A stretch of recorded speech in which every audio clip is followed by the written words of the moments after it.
Head coach Gautam गंभीर को अभी जमकर ट्रोल किया जा रहा है और बात यहां तक कही जा रही है कि गौतम गंभीर को हेड कोच की कुर्सी से अभी हटा देना चाहिए। गौतम गंभीर को अगर यहां पर क्रिटिसाइज किया जा रहा है या फिर ट्रोल किया जा रहा है तो उसकी वजह उनकी क्रिकेट नहीं है। वो पब्लिक से अपने आप को कनेक्ट नहीं कर पाए, फैन से अपने आप को कनेक्ट नहीं कर पाए, फैंस के दिलों में जगह बनाने में कामयाब नहीं हो पाए। टीम इंडिया के लिए सब कुछ किया, रिकॉर्ड बनाया, जीते, लेकिन वो जो एक कनेक्शन होता है वो कनेक्शन शायद गौतम गंभीर नहीं बना सके। जो कनेक्शन सचिन तेंदुलकर ने बनाया है, सौरव गांगुली ने बनाया है, महेंद्र सिंह धोनी ने बनाया है, राहुल द्रविड़ ने बनाया है, वीरेंद्र सहवाग, विराट कोहली और रोहित शर्मा ने बनाया है, वो कनेक्शन गौतम गंभीर के पास नहीं है, जिसकी वजह से उन्हें ज्यादा ट्रोल किया जा रहा है। रोहित शर्मा और विराट कोहली को लेकर जो उनकी कंट्रोवर्सी पहले से थी कि ये सीनियर खिलाड़ी थे, अगर ये हेड कोच की कुर्सी पर बैठते हैं तो इन दोनों सीनियर खिलाड़ी के रहते हुए वो पूरी आज़ादी के साथ काम नहीं कर पाएंगे, क्योंकि ये दोनों खिलाड़ी अगर रिकॉर्ड के मामले में देखें तो गौतम गंभीर से कहीं आगे हैं। और जहां तक विराट कोहली का मामला है तो गौतम गंभीर से उनका कोई मुकाबला ही नहीं है, क्योंकि विराट कोहली T20 हो, ODI हो या फिर टेस्ट हो, हर चीज़ में वो सचिन तेंदुलकर के आसपास नजर आते हैं। तो ऐसे में अगर कोई हेड कोच बनता है और इन तमाम तजर्बाकार खिलाड़ी, एक्सपीरियंस खिलाड़ी उसके सामने रहते हैं तो जाहिर सी बात है वहां पर आप फ्रीली काम नहीं कर सकते। गौतम गंभीर सीनियर खिलाड़ियों के साथ टीम आगे ले जाना नहीं चाहते, वो यंगस्टर को ज्यादा मौका देना चाहते हैं और एक अपनी नई टीम बनाना चाहते हैं। लेकिन यहां पर किसी को इस बात से एतराज नहीं है कि आप यंग खिलाड़ी को लाएं, यंग खिलाड़ियों को मौका दें, नई टीम बनाएं। लेकिन जो कुछ सीनियर खिलाड़ियों के साथ हो रहा है, अगर आप अपने सीनियर खिलाड़ियों को रिस्पेक्ट नहीं दे पा रहे हैं, ऐसे दौर में जब उन्होंने सारी कुर्बानियां कर चुकी है, सारे रिकॉर्ड बना चुके हैं, इंडियन टीम को ऊंचाई पर ले जा चुके हैं और आखिरी दौर में हर खिलाड़ी के फॉर्म लड़खड़ाते हैं, हर खिलाड़ी आखिरी दौर में उस तरह से परफॉर्मेंस नहीं कर पाता है। एक तो फिटनेस का मामला होता है और दूसरा वहां पर उनकी एज सामने आती है। तो ये दो रीजन की वजह से सीनियर खिलाड़ी ज्यादा अच्छा परफॉर्म नहीं कर पाते हैं, जिसकी वजह से उन्हें जल्दी रिटायरमेंट लेना पड़ता है। लेकिन आप अपने सीनियर खिलाड़ियों को किस तरह से रिटायरमेंट देते हैं, सबसे बड़ा सवाल इसी पर होता है। रोहित शर्मा का मामला अलग है, लेकिन विराट कोहली के हवाले से जो बात आ रही थी कि वो टेस्ट क्रिकेट के लिए फिट नहीं है, ये BCCI की तरफ से कहा गया। लेकिन अगर फिटनेस के मामले में देखा जाए तो इंडियन टीम में विराट कोहली से ज्यादा फिलहाल फिट कौन है? क्या जितने यंगस्टर हैं वो विराट कोहली के लेवल के हैं? क्या फिटनेस के मामले में वो विराट कोहली के आसपास आते हैं? और ऐसा नहीं है कि एज ज़्यादा होने के बावजूद भी विराट कोहली उन यंग खिलाड़ियों से कम है, इसमें कोई सवाल नहीं है। लेकिन फिर भी कह दिया गया कि विराट कोहली टेस्ट क्रिकेट के लिए फिट नहीं है। तो ये पूरा खेल किसका रचा हुआ था? क्या इसमें गौतम गंभीर आते हैं? क्या सिलेक्शन कमेटी के जो हेड हैं अजीत अगरकर वो आते हैं? या फिर BCCI के जो आला अधिकारी हैं वो आते हैं? लेकिन जब खिलाड़ियों का सिलेक्शन होता है, खिलाड़ियों को बाहर किया जाता है, नए खिलाड़ियों को लाया जाता है, नई टीम बनाई जाती है, तो जाहिर सी बात है इसमें इन तमाम लोगों का योगदान होता है। और आपका जब सीनियर खिलाड़ी जब सब कुछ कर चुका है, जब पूरे वर्ल्ड में अपना डंका बजा चुका है, तो जाहिर सी बात है उस पर फैसला लेना किसी एक आदमी के बस की बात नहीं है। और इसमें सबके थोड़े थोड़े योगदान है। लेकिन अगर आप किसी खिलाड़ी को मजबूर कर दें कि आपको रिटायरमेंट लेना ही होगा, तब वहां पर मसला खड़ा होता है। और यही वजह है कि गौतम गंभीर को भी ट्रोल किया जा रहा है कि गौतम गंभीर शायद कहीं ना कहीं इन तमाम लोगों के पीछे हैं, क्योंकि गौतम गंभीर ये चाह रहे थे कि उनको फ्री हैंड दिया जाए। और जब तक ये सीनियर खिलाड़ी टीम में मौजूद हैं तो जाहिर सी बात है एक दबाव होता है कि इतने सीनियर प्लेयर, इतने सीनियर खिलाड़ियों के सामने आप ज़्यादा फ्रीली काम नहीं कर सकते। रोहित शर्मा या फिर विराट कोहली न्यूजीलैंड सीरीज में फ्लॉप थे, बॉर्डर गावस्कर ट्रॉफी में फ्लॉप थे, तो ये एक बहुत ही अच्छा रीज़न है यहाँ पर इन दोनों खिलाड़ियों को ड्रॉप करने का, इनको रिटायरमेंट करवाने का। क्योंकि अगर इंग्लैंड में ये खिलाड़ी जाते हैं और फिर से इनकी फॉर्म वापस आ जाती है तो ऐसे में फिर इनको रिटायरमेंट दिलवाना काफ़ी मुश्किल हो जाएगा और वहाँ पर ज़्यादा मसला खड़ा हो सकता है। शायद इन्हीं तमाम चीज़ों को देखते हुए ये फैसला लिया गया कि अभी इनकी सीरीज़ खराब गई है तो यहाँ पर कुछ लीपापोती की जा सकती है कि ये फॉर्म में नहीं है, लेकिन खिलाड़ी कमबैक करते हैं। अगर उसके पास क्रिकेट बची हुई है तो वो कमबैक करता है। जिस तरह से आप देख लीजिए कि T20 वर्ल्ड कप से पहले रोहित शर्मा, विराट कोहली किस तरह की परफॉर्मेंस थी, उतनी अच्छी परफॉर्मेंस नहीं थी।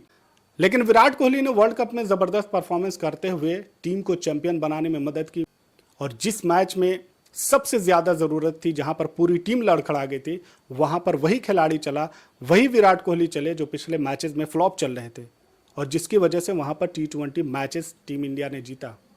इसके अलावा चैंपियंस ट्रॉफी से पहले भी देख लीजिए कि न्यूजीलैंड सीरीज हो या फिर बॉर्डर गावस्कर ट्रॉफी हो, ये दोनों खिलाड़ी फ्लॉप थे। इन दोनों खिलाड़ियों के अलावा तमाम बल्लेबाज फ्लॉप थे, लेकिन चैंपियंस ट्रॉफी में इन दोनों खिलाड़ियों की परफॉर्मेंस देखें, शानदार परफॉर्मेंस रही। और उसके बाद जब आईपीएल में आते हैं तो यहां पर भी ये दोनों खिलाड़ी जबरदस्त परफॉर्मेंस करते हैं।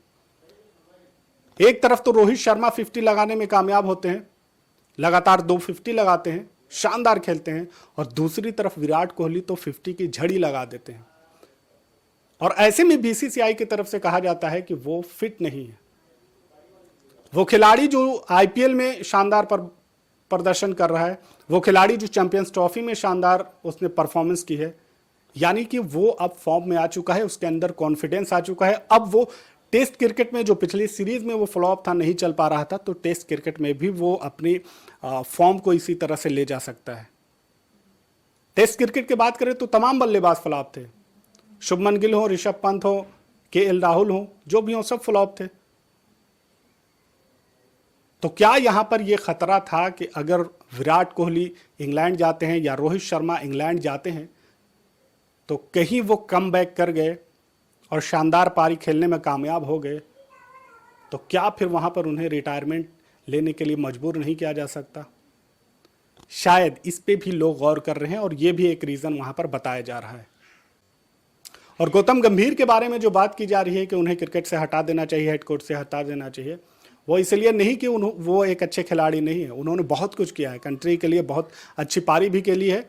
वर्ल्ड कप हो या फिर नॉर्मल सीरीज हो, उसमें शानदार उनका योगदान रहा है और इंडियन क्रिकेट को आगे ले जाने में उनका भी बहुत बड़ा रोल है। फ्रेंचाइज क्रिकेट में भी उन्होंने शानदार प्रदर्शन किया है, लेकिन जिस तरह का उनका बिहेवियर है और जिस तरह का उनका नेचर है, उसकी वजह से वो हमेशा ट्रोल होते रहे। वो महेंद्र सिंह धोनी पर कमेंट करते हैं, जिस तरह से क्रेडिट उन्हें दी जाती है कि उन्होंने T20 वर्ल्ड कप जीता, ODI वर्ल्ड कप जीता, चैंपियंस ट्रॉफी जीता, और उसमें महेंद्र सिंह धोनी को क्रेडिट मिलती है, तो वहाँ पर खुलेआम गौतम गंभीर ये कहते हैं कि सिर्फ कैप्टन को क्रेडिट नहीं दिया जा सकता। इससे भी लोगों को गुस्सा आता है कि आखिर आप डायरेक्ट इस तरह से क्यों कह रहे हैं, क्योंकि हर जगह जो लीडर होता है उसे ही क्रेडिट दिया जाता है। अब चाहे कंट्री का प्रधानमंत्री हो, किसी स्टेट का सीएम हो या किसी कंपनी का जो भी हेड हो, तो जाहिर सी बात है जो सफलता मिलती है तो इन सब तमाम लोगों के साथ, लेकिन आखिर में नाम उसी का होता है जो हेड होता है। और ऐसा नहीं है कि रोहित शर्मा और विराट कोहली के रिटायरमेंट के बाद टीम इंडिया परफॉर्म नहीं करेगी। इंडियन खिलाड़ियों में वो दम है कि अपने सीनियर खिलाड़ियों के ना होते हुए भी वो अच्छा परफॉर्म करेंगे, और इसमें कोई दो राय नहीं है कि आने वाली जो सीरीज़ है उसमें इंडिया अच्छा परफॉर्म करेगी, या फिर जो इंडियन क्रिकेट का जो दबाव है, जो दबदबा है, वो बाकी नहीं रहेगा।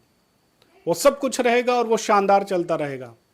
लेकिन सिर्फ सवाल ये होता है कि आपका बिहेवियर कैसा है, आप सीनियर खिलाड़ियों से किस तरह से ट्रीट करते हैं, किस तरह से उनको जब ज़रूरत होती है तो आप उसके साथ खड़े होते हैं, या जब आप वो सीनियर खिलाड़ी जब अपना सब कुछ कुर्बान कर देता है तो उसके बाद आप उसे बहुत ही आसानी के साथ लात मार देते हैं। सवाल सिर्फ इसी पे है, और इसी वजह से यहाँ पर बीसीसीआई को भी क्रिटिसाइज किया जा रहा है, अजीत अगरकर को भी क्रिटिसाइज किया जा रहा है, और गौतम गंभीर को भी क्रिटिसाइज किया जा रहा है। यहाँ पर मसला सिर्फ और सिर्फ खिलाड़ियों के रिस्पेक्ट का है।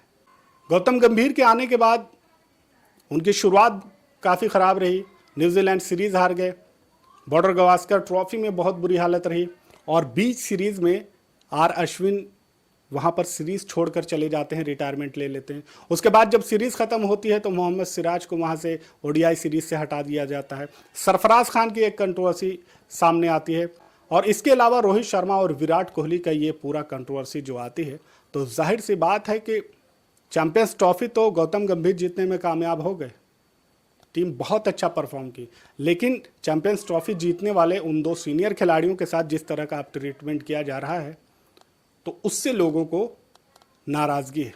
ऐसा नहीं है कि गौतम गंभीर के रहते हुए आगे टीम इंडिया अच्छा परफॉर्म नहीं करेगी, वो शानदार परफॉर्म करेगी, ये उम्मीद है। हमारे बल्लेबाज हैं, अच्छी टेक्निक है, शानदार बल्लेबाज हैं, करेंगे।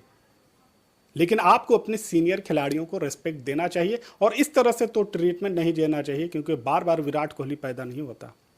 सचिन तेंदुलकर के आसपास अगर कोई खिलाड़ी पहुंचा है तो वो विराट कोहली है। आने वाले दिनों में क्या कोई खिलाड़ी उस लेवल तक पहुंच पाएगा या नहीं, इसकी कोई गारंटी नहीं है, क्योंकि आज के दौर में वर्कलोड इतना ज़्यादा होता है। T20 हो, ODI हो, टेस्ट हो, इन तमाम में खेलना अपने आप में बहुत बड़ी बात होती है। वर्कलोड बहुत ज़्यादा होता है और इसके अलावा इंजरी एक चीज़ सामने आती है, फिर आपकी एज सामने आती है। तो अगर आपको इतना बड़ा खिलाड़ी एक मिला है इस ज़माने में तो उसको उसी तरह से फेयरवेल देना चाहिए था, लेकिन वो BCCI की तरफ से नहीं हुआ, जिसकी वजह से फैंस नाराज़ हैं। इस पूरे मुद्दे पर आपकी क्या राय है कमेंट में ज़रूर बताएं। चैनल पर नए हैं तो इसे सब्सक्राइब कर लें, बेल आइकन ज़रूर दबा लें ताकि हर वीडियो आप तक सबसे पहले पहुंच सके। मिलते हैं अगले वीडियो में, तब तक के लिए आप अपना ख्याल रखें। Thanks for watching.